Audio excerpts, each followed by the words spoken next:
విశాఖ జిల్లా కేంద్రంలోని central jail వద్ద జైలు వార్డెన్లు వారి కుటుంబ సభ్యులు ఆందోళనకు దిగారు. తమను విధి నిర్వహణ పేరుతో ఇన్ఛార్జ్ సూపరింటెండెంట్ మహేష్ బాబు వేధిస్తున్నారని, ఆయనపై చర్యలు తీసుకోవాలని డిమాండ్ చేశారు. వార్డెన్లుగా పనిచేస్తున్న జయకృష్ణ శంభు విధి నిర్వహణ నిమిత్తం జైలు ప్రధాన ద్వారం దాటి లోపలకు ప్రవేశించారు. గంజాయి లోపలకు తీసుకొస్తున్నారని అనుమానంతో వారిద్దరిని అక్కడే ఉన్న ప్రైవసీ గదులకు తీసుకెళ్లి సూపరింటెండెంట్ మహేష్ బాబు తనిఖీ చేశారు.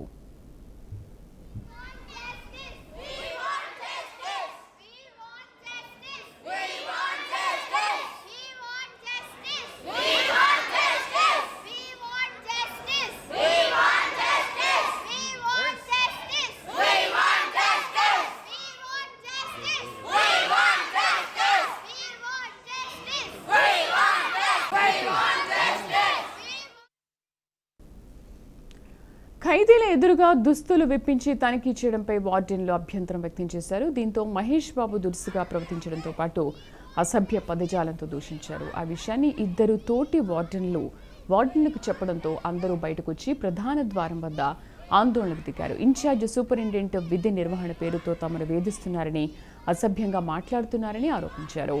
తమకు క్షమాపణ చెప్పాలని డిమాండ్ చేశారు. మిగిలిన అధికారులు వచ్చి వారికి నచ్చజెప్పడంతో ఆందోళన విరమించి జైలు ఆవరణలోని క్వార్టర్స్కు వెళ్లిపోయారు.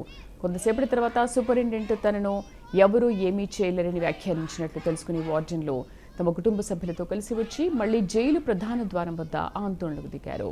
వార్డెన్లు పక్కన నిలబడితే వారి కుటుంబ సభ్యులు ఆందోళన కొనసాగించారు. దీనిపై సూపరింటెండెంట్ మహేష్ బాబు వివరణ ఇస్తూ ఒకరు విధుల్లోకి వచ్చినప్పుడు తరచూ గంజాయితో వస్తున్నారని, దీనిపై సమాచారం ఉండడంతోనే వారిద్దరిని తనిఖీ చేసినట్లు తెలిపారు.